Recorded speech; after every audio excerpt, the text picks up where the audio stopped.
शौहर ने धक्के देते हुए कहा, तुमने पहले ही 2 बेटियां पैदा की हैं, मुझे बेटे चाहिए। अब तीसरी भी बेटी पैदा हो रही है। इससे पहले कि मैं तुम्हें तलाक दूं, मेरे घर से फ़ौरन निकल जाओ, मेरी नज़रों से दूर हो जाओ। सास ने भी जलती पर तेल डाला और कहा, तुम्हारे लिए अच्छा यही होगा, इस घर को हमेशा के लिए खैरबाद कह दो। शौहर और सास ने मिलकर बेटियां पैदा होने की वजह से बहू को घर से निकाल दिया। फिर अल्लाह ने उस बहू के ऊपर कैसा करम किया, ये वाक़या सुनकर आपकी आंखों से आंसू रवा हो जाएंगे। आपसे गुजारिश है कि इस वीडियो को आखिर तक ज़रूर देखें। प्यारे दोस्तों, एक गांव में नादिया नाम की एक सादा मगर नेक दिल लड़की रहती थी। उसकी 2 नन्ही बेटियां थीं जो उसकी ज़िंदगी की सबसे बड़ी खुशी थीं।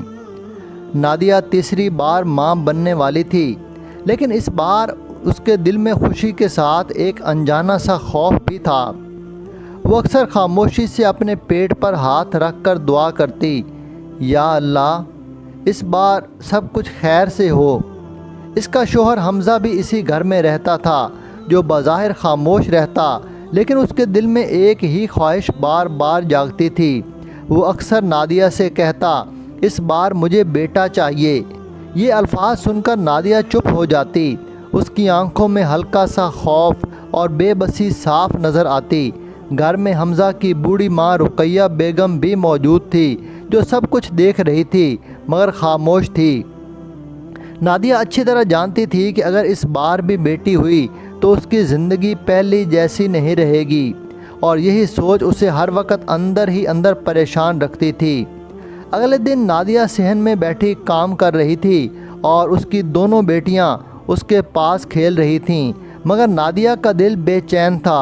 वो बार बार अपने पेट पर हाथ रखकर खामोशी से दुआ कर रही थी। इतने में हमज़ा अंदर आया और आते ही सख्त लहजे में बोला, नादिया, याद रखना, इस बार मुझे बेटा चाहिए। ये सुनकर नादिया के हाथ रुक गए। उसने सर झुका लिया।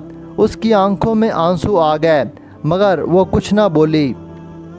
रुकैया बेगम ने भी वहीं से कहा, बेटा हो जाए तो ही घर संभलता है। ये बात सुनकर नादिया का दिल टूट सा गया। वो खामोश रही, मगर उसके चेहरे पर साफ खौफ नज़र आ रहा था। उसे मालूम था अगर इस बार भी बेटी हुई तो सब कुछ बदल जाएगा। कुछ दिन बाद हमज़ा नादिया को अपने साथ अल्ट्रासाउंड के लिए अपने अस्पताल ले गया। नादिया खामोश बैठी थी और दिल ही दिल में दुआ कर रही थी। चेकअप के दौरान दोनों खामोशी से डॉक्टर की बात सुन रहे थे।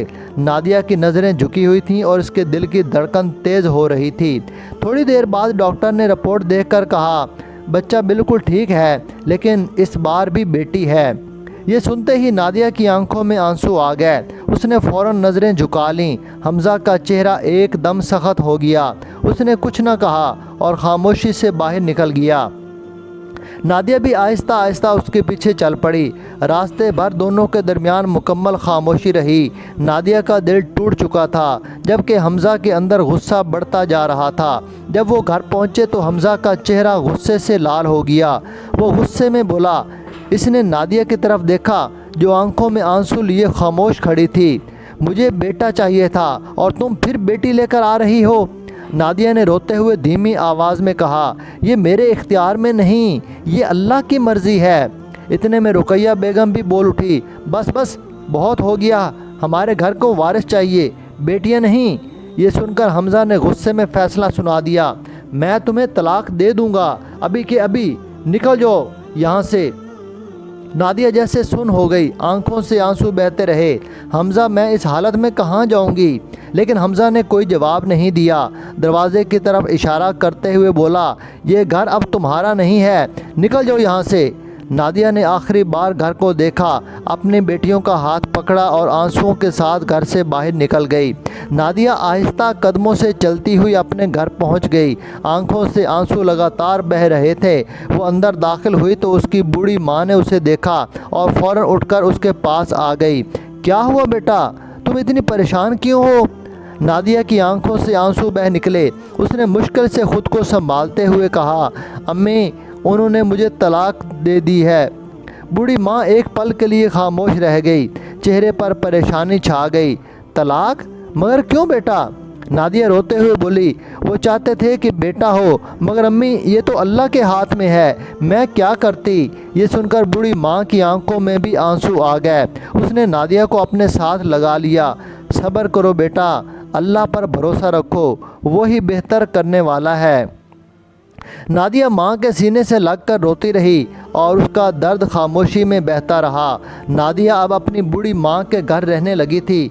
हालात बहुत मुश्किल थे, मगर इसने हार नहीं मानी। वो अपनी दोनों बेटियों को देखती तो ख़ुद को मजबूत कर लेती। उसने घर बैठकर सिलाई का काम शुरू कर दिया। आस पास की औरतें अपने कपड़े उसके पास देने लगीं और उसी से उनका गुजारा चलने लगा। दिन भर वो खामोशी से सिलाई करती रहती, सिर्फ इसलिए कि उसकी बेटियों को किसी चीज़ की कमी ना हो। रात को थकी हुई ज़रूर होती, मगर उसके दिल में एक ही यकीन होता, अल्लाह सब बेहतर करेगा। इसी उम्मीद के साथ हर दिन गुजार रही थी, सब्र के साथ और अपनी बेटियों के लिए। नादिया के जाने के बाद हमज़ा का घर सुनसान हो गया था, मगर उसके दिल में अब भी बेटे की ख्वाहिश बाकी थी। एक दिन रुकैया बेगम ने साफ अल्फाज में कहा, हमज़ा अब वक़्त ज़ाया ना करो, तुम्हें दूसरी शादी कर लेनी चाहिए, हमें इस घर का वारिस चाहिए। इसी दौरान पड़ोस में ही एक रिश्ता सामने आया। वहाँ एक लड़की मारिया थी। रुकैया बेगम को वो रिश्ता पसंद आ गया और जल्द ही बात पक्की कर दी गई। हमज़ा ने भी ज़्यादा कुछ ना सोचा और ख़ामोशी से हाँ कर दी। चंद ही दिनों में हमज़ा की शादी मारिया से हो गई। मारिया के घर आते ही रुकैया कहती, अब सब कुछ ठीक हो जाएगा। हमज़ा भी एक नई उम्मीद के साथ अपनी ज़िंदगी दोबारा शुरू करने लगा। आखिर में रुकैया बेगम ने खुशी से हमज़ा से कहा, देखना बेटा, अब की बार हमारी बहू हमें बेटा ही देगी। हमज़ा ने भी हल्की सी मुस्कुराहट के साथ सर हिला दिया, जैसे उसे भी यही यकीन हो, मगर वो ये नहीं जानते थे कि आगे क्या होने वाला है। गांव में ये बात बहुत तेज़ी से फैल गई कि हमज़ा ने नादिया को तलाक देकर दोनों बच्चियों समेत घर से निकाल दिया है। गांव की औरतें ये सुनकर अफसोस करने लगीं, कितनी अच्छी थी नादिया, बेकसूर होकर भी जुल्म सह गई। कुछ औरतें इसके हक़ में बातें कर रही थीं, मगर नादिया के नसीब का दर्द हर ज़ुबान पर था। नादिया अब अपनी माँ के साथ खामोशी से ज़िंदगी गुजार रही थी। हालात मुश्किल ज़रूर थे, मगर उसने हिम्मत नहीं हारी। गांव की औरतें उसके पास कपड़े सिलवाने आने लगीं। वो खामोश से दिन भर सिलाई करती, अपनी बेटियों के लिए मेहनत करती रहती। कुछ औरतें उसकी हालत देखकर जाते हुए थोड़े ज़्यादा पैसे दे जाती, दिल में ये सोचकर कि अकेली है, इसका कोई सहारा नहीं। नादिया हर बार खामोशी से वो पैसे ले लेती और दिल ही दिल में अल्लाह का शुक्र अदा करती। वक़्त इसी तरह गुज़रता गया और उसकी मेहनत आहिस्ता आहिस्ता रंग लाने लगी। अब इनके हालात पहले से बेहतर होने लगे थे। एक दिन नादिया को अचानक शदीद दर्द महसूस हुआ। वो तकलीफ़ से करा उठी और अपने पेट पर हाथ रख कर बैठ गई। अम्मा हलीमा ने जैसे ही उसकी हालत देखी, फ़ौरन घबराकर उसके पास आई। क्या हुआ बेटा नादिया? उसने तकलीफ़ से भरपूर आवाज़ में कहा, अम्मी बहुत दर्द हो रहा है। ये सुनते ही अम्मा हलीमा परेशान हो गईं और फ़ौरन गांव की दाई को बुलाने के लिए बाहर निकल गई। कुछ ही देर में दाई घर पहुंच गई और नादिया को कमरे के अंदर ले जाया गया। बाहर अम्मा हलीमा बेचैनी से दरवाज़े के पास खड़ी रही।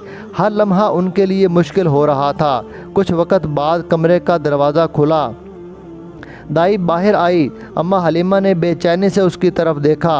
दाई मुस्कुराई और बच्चे को उनकी गोद में देते हुए बोली, मुबारक हो, बेटा हुआ है। ये सुनते ही अम्मा हलीमा की आंखों में आंसू आ गए। इन्होंने फ़ौरन बच्चे को सीने से लगा लिया। अंदर नादिया लेटी हुई थी, उसकी आंखों से खुशी के आंसू बह रहे थे।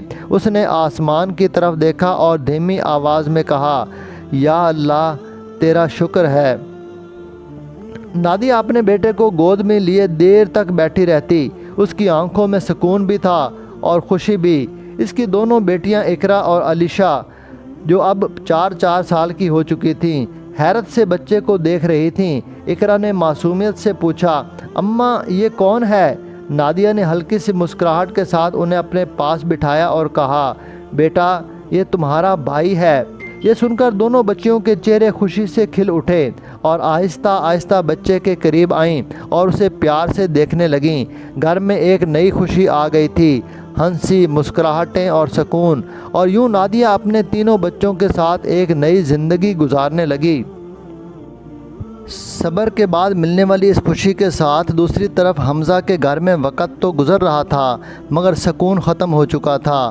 چند مہینے بیت گئے مگر ماریہ کے یہاں کوئی خوشخبری نہ آئی۔ رقیہ بیگم کی آنکھوں کی چمک اب فکر میں بدل چکی تھی۔ وہ اکثر خاموش بیٹھی رہتی جیسے کسی سوچ میں گم ہو۔ حمزہ بھی اندر ہی اندر ٹوٹنے لگا تھا۔ جس امید کے لیے اس نے سب کچھ کیا تھا وہ امید پوری ہوتی نظر نہیں آ رہی تھی۔ وہ ماریہ کو کبھی حکیم کے پاس لے جاتا ہے، کبھی ڈاکٹر کے پاس، مگر ہر بار خالی ہاتھ واپس آتا۔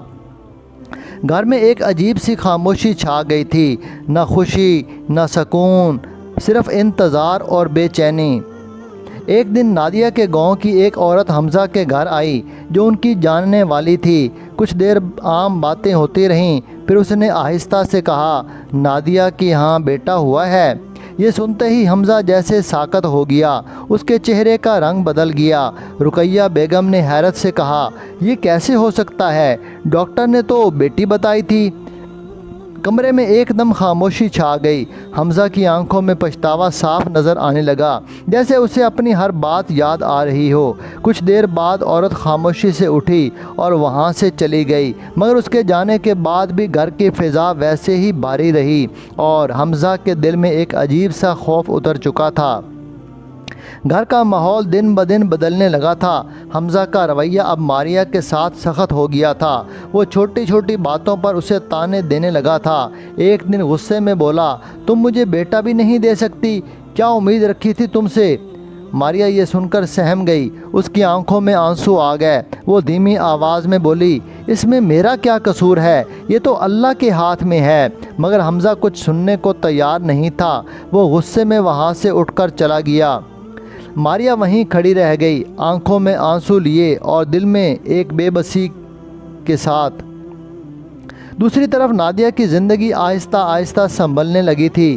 اس کو دونوں بیٹیاں اب 6 سال کی ہو چکی تھیں۔ وہ روزانہ اسکول جانے لگیں اور دل لگا کر پڑھائی کرنے لگیں۔ نادیہ ہر صبح انہیں خود تیار کرتی، ان کے بال سنوارتی اور دعاؤں کے ساتھ اسکول بھیجتی۔ اقرا اور علیشہ بھی اپنی ماں کی محنت کو سمجھنے لگی تھیں، اس لیے وہ دل لگا کر پڑھتی تھیں تاکہ ایک دن اپنی ماں کا سہارا بن سکیں۔ گھر چھوٹا ضرور تھا مگر اب وہاں امید تھی اور ایک بہتر مستقبل کی روشنی بھی۔ دوسری طرف حمزہ کا رویہ سخت ہوتا جا رہا تھا۔ وہ غصہ کرتا اور اسے طعنے دیتا۔ رقیہ بیگم یہ سب خاموشی سے دیکھتی رہی مگر اب ان سے یہ برداشت نہ ہوتا تھا۔ گھر کا سکون ختم ہو چکا تھا۔ وہ ہر وقت پریشان رہنے لگی اور اسی صدمے میں ایک دن دنیا سے رخصت ہو گئی۔ حمزہ ماں کے سرہانے بیٹھا رہا، اس کی آنکھوں سے آنسو بہتے رہے۔ ماریہ ایک طرف کھڑی خاموشی سے روتی رہی۔ کچھ ہی دیر بعد ان کی تدفین کر دی گئی۔ شام جب حمزہ گھر واپس آیا تو وہ خاموش بیٹھا رہا۔ اس کے دل میں ایک ہی خیال تھا، اماں بیٹے کے غم میں چلی گئی۔ اب اسے اپنی غلطیوں کا احساس ہونے لگا تھا۔ کاش میں نے نادیہ کو نہ چھوڑا ہوتا، مگر اب وقت اس کے ہاتھ سے نکل چکا تھا۔ چند دن گزر گئے۔ ایک دن حمزہ غصے میں ماریہ کے سامنے آ کھڑا ہوا۔ اس کی آنکھوں میں غصہ بھرا ہوا تھا۔ وہ سخت آواز میں بولا، تم مجھے بیٹا نہیں دے سکیں۔ اسی بیٹے کے غم میں میری ماں بھی چلی گئی۔ ماریہ یہ سن کر سہم گئی، اس کی آنکھوں میں آنسو بھر آئے۔ حمزہ نے بنا رکے کہا، اب تم اس گھر میں نہیں رہو گی، میں تمہیں طلاق دیتا ہوں۔ یہ سنتے ہی ماریہ کے ہاتھ کانپنے لگے۔ وہ روتی ہوئی بولی، خدا کے لیے ایسا نہ کریں، میرا کوئی نہیں ہے، میں کہاں جاؤں گی؟ مگر حمزہ کا دل سخت ہو چکا تھا۔ اس نے ایک نظر بھی اس کی طرف نہ ڈالی۔ ماریہ نے خاموشی سے اپنے کپڑے سمیٹے، ایک چھوٹا سا بیگ اٹھایا اور آنکھوں میں آنسو لیے گھر سے باہر نکل گئی۔ گاؤں کے سنسان گلی میں وہ اکیلی چلتی جا رہی تھی۔ ہر قدم کے ساتھ اس کی ہمت ٹوٹتی جا رہی تھی۔ آخر کار وہ اپنے گھر کی طرف بڑھ گئی۔ دل میں درد اور آنکھوں میں آنسو لیے اب حمزہ دن بھر گھر میں ہی پڑا رہتا تھا، چارپائی پر لیٹا ہوا خالی نظروں سے چھت کو دیکھتا رہتا۔ نہ اسے کسی کام کا ہوش تھا، نہ کسی سے بات کرنے کا دل۔ اس کی حالت دن بدن بگڑتی جا رہی تھی، وہ ڈپریشن میں ڈوب چکا تھا۔ گاؤں والے اس پر ترس کھاتے، کبھی کوئی کھانے کو دے جاتا، کبھی کوئی حال پوچھ جاتا، مگر حمزہ کے دل میں بس ایک ہی بات رہ گئی تھی، کاش میں نے نادیہ کو طلاق نہ دی ہوتی۔ یہی خیال اسے اندر ہی اندر توڑ رہا تھا، مگر اب وقت اس کے ہاتھ سے نکل چکا تھا۔ وقت تیزی سے گزرتا گیا، دن ہفتوں میں اور ہفتے مہینوں میں بدلتے گئے، اور دیکھتے ہی دیکھتے کئی سال گزر گئے۔ اقرا اور علیشہ اب جوان ہو چکی تھیں۔ انہوں نے دل لگا کر اپنی تعلیم مکمل کی اور ڈاکٹر کی ڈگری حاصل کر لی۔ اب دونوں ایک اچھے ہسپتال میں ڈاکٹر بن چکی تھیں۔ ان کی محنت رنگ لا چکی تھی اور ان کی زندگی بدل گئی تھی۔ نادیہ ہر وقت اللہ کا شکر ادا کرتی، اس کی آنکھوں میں اب سکون تھا، وہی سکون جو سالوں کے صبر کے بعد ملا تھا۔ ان کا چھوٹا بیٹا عامر جو اب 8-10 سال کا ہو چکا تھا، وہ ابھی اسکول جاتا اور دل لگا کر پڑھائی کرتا تھا۔ نادیہ نے گاؤں میں ہی اپنے لیے ایک اچھا سا گھر بنا لیا تھا۔ اب وہ پہلے جیسی مجبور عورت نہیں رہی تھی، مگر اسی دوران اماں حلیمہ کچھ عرصہ پہلے بیماری کا شکار ہو کر اس دنیا سے رخصت ہو گئی تھی۔ نادیہ کو اس بات کا بہت دکھ تھا، مگر وہ صبر کے ساتھ اپنی زندگی گزار رہی تھی۔ گاؤں والے جب نادیہ کی بیٹیوں کو کامیاب دیکھتے تو ایک دوسرے سے کہتے، لوگ کہتے ہیں کہ بیٹیاں بوجھ ہوتی ہیں، مگر دیکھو یہی بیٹیاں آج اس کا سہارا بن گئی ہیں۔ بیٹیاں بوجھ نہیں، اللہ کی رحمت ہوتی ہیں۔ اب حمزہ 60 سال کا ہو چکا تھا، بہت کمزور اور بیمار حالت میں چارپائی پر پڑا رہتا۔ ایک دن اس کی طبیعت اچانک زیادہ خراب ہو گئی، سانس لینا بھی مشکل ہونے لگا۔ گاؤں والے جب حال پوچھنے آئے تو اس کی حالت دیکھ کر پریشان ہو گئے۔ انہوں نے فوراً اسے ہسپتال پہنچایا، سہارا دیا، ہسپتال لے گئے۔ ہسپتال میں اسے بیڈ پر لٹا دیا گیا۔ کچھ دیر بعد چیک اپ کے لیے ایک ڈاکٹر آئی، وہ اقرا تھی۔ اقرا نے نرم لہجے میں پوچھا، بابا جی کیا تکلیف ہے آپ کو؟ حمزہ نے کمزور آواز میں کہا، بیٹا طبیعت ٹھیک نہیں رہتی، بس اکیلا ہوں، کوئی اپنا نہیں۔ یہ سن کر اقرا کے دل میں ہمدردی آ گئی۔ اس نے تسلی دیتے ہوئے کہا، آپ فکر نہ کریں، ہم آپ کا علاج فری میں کریں گے۔ حمزہ نے تھکی ہوئی آواز سے اسے دیکھا، جیسے برسوں بعد کسی نے نرمی سے بات کی ہو۔ اقرا نے خاموشی سے اس کا علاج شروع کر دیا، بنا یہ جانے کہ جس کا وہ علاج کر رہی تھی وہی اس کا اپنا حقیقی باپ ہے، اور حمزہ بھی اس حقیقت میں بے خبر تھا کہ اس کے سامنے کھڑی ڈاکٹر اس کی اپنی ہی بیٹی ہے۔ کچھ دن گزرے، حمزہ کی حالت پہلے سے بہتر ہونے لگی۔ اب وہ پہلے کی طرح کمزور تو تھا، مگر خود کو سنبھالنے لگا تھا۔ ایک دن اس نے اقرا کو اپنے پاس بلایا، اس کی آنکھوں میں شکر گزاری تھی۔ وہ دھیمی آواز میں بولا، بیٹا تم نے میرے لیے جو کیا میں کبھی نہیں بھولوں گا۔ اقرا ہلکی سی مسکرا دی اور نرمی سے بولی، یہ کوئی احسان نہیں بابا جی، ہمیں گھر میں یہی سکھایا گیا ہے کہ جسے ضرورت ہو اس کا ساتھ دیا جائے۔ کچھ دیر خاموش رہا، پھر جیسے ان باتوں نے اس کے دل کو چھو لیا ہو۔ پھر حمزہ آہستہ آہستہ اپنے گھر آ گیا۔ گھر میں داخل ہوتے ہی وہ سیدھا چارپائی پر جا بیٹھا۔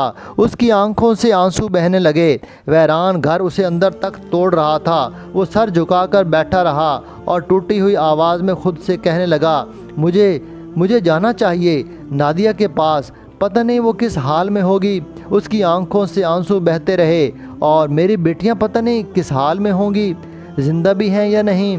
وہ کچھ لمحے خاموش رہا، پھر اس نے سوچا مرنے سے پہلے اگر ان سب سے معافی مانگ لوں شاید وہ مجھے معاف کر دیں۔ وہ گہری سانس لے کر چپ ہو گیا، پھر آہستہ سے سر اٹھایا جیسے اس نے دل میں فیصلہ کر لیا ہو۔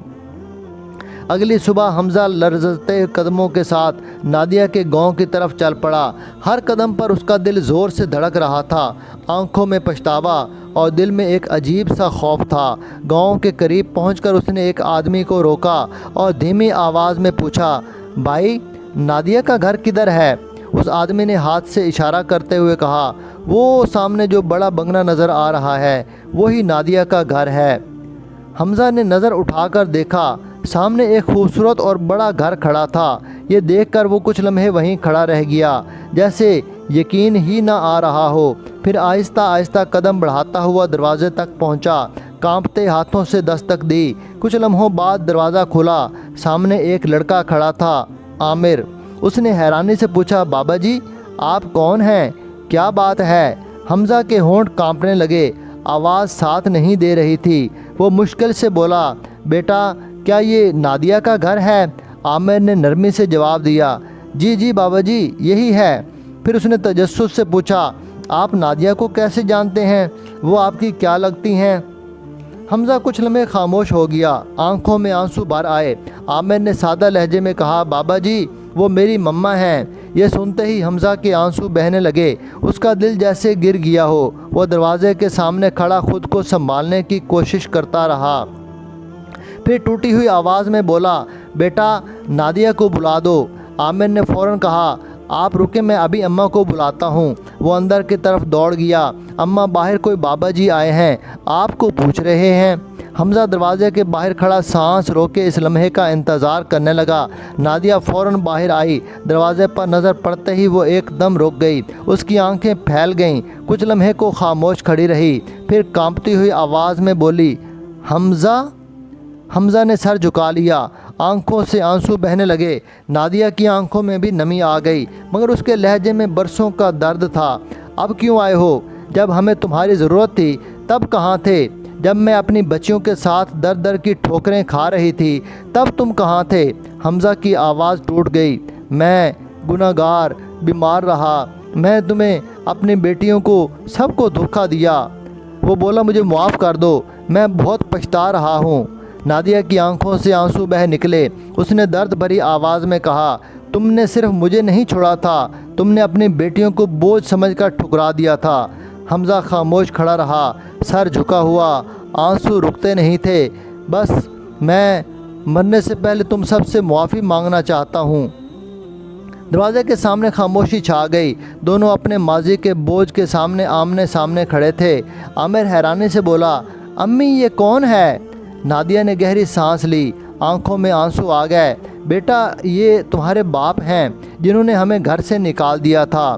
कुछ लम्हों बाद ही इकरा और अलीशा दोनों अस्पताल से वापस आईं। दरवाजे पर खड़े हमज़ा को देखकर दोनों चौंक गईं और हैरानी से कहा, ये तो वही बाबा जी हैं जिनका हमने अस्पताल में इलाज किया था। दोनों ने नादिया की तरफ देखा। अम्मी ये कौन है? नादिया की आंखों में आंसू भर आए। उसने धीमी आवाज़ में कहा, बेटा ये तुम्हारे अब्बा हैं जिन्होंने हमें घर से निकाल दिया था। ये सुनते ही दोनों खामोश हो गईं, आंखों में आंसू आ गए। हमज़ा लरजती आवाज़ में बोला, बेटा मुझे माफ़ कर दो, मैं तुम सबका गुनहगार हूँ। इकरा, अलीशा और आमिर की आंखों में आंसू आ गए। इकरा ने आहिस्ता से कहा, अम्मी माफ़ कर दें, ये हमारे अब्बा ही हैं। अलीशा ने भी हाँ में हाँ मिलाई। अल्लाह भी माफ़ करने वालों को पसंद करता है। आमिर ने नादिया का हाथ थाम लिया। अम्मी अब्बा को माफ़ कर देना। नादिया खामोश खड़ी रही, आंखों से आंसू बहते रहे। कुछ लम्हों बाद उसने गहरी सांस ली और हमज़ा की तरफ देखा। मैं तुम्हें माफ़ करती हूँ। ये सुनते ही हमज़ा रोता हुआ सर झुका गया। इकरा और अलीशा आगे बढ़ीं। इन्होंने हमज़ा को सहारा दिया और आहिस्ता आहिस्ता उसे घर के अंदर ले गईं। उस दिन के बाद वो सब एक ही छत के नीचे रहने लगे। घर में फिर से सुकून आ गया और वक़्त ने ये साबित कर दिया कि बेटियां कभी भी बोझ नहीं होती, बल्कि यही वक़्त आने पर सबसे ज़्यादा काम आती हैं। दुआ है कि अल्लाह ताला हर एक की बेटी के नसीब अच्छे करे। आमीन। कमेंट में आमीन लिखकर चैनल को सब्सक्राइब कर दें। शुक्रिया।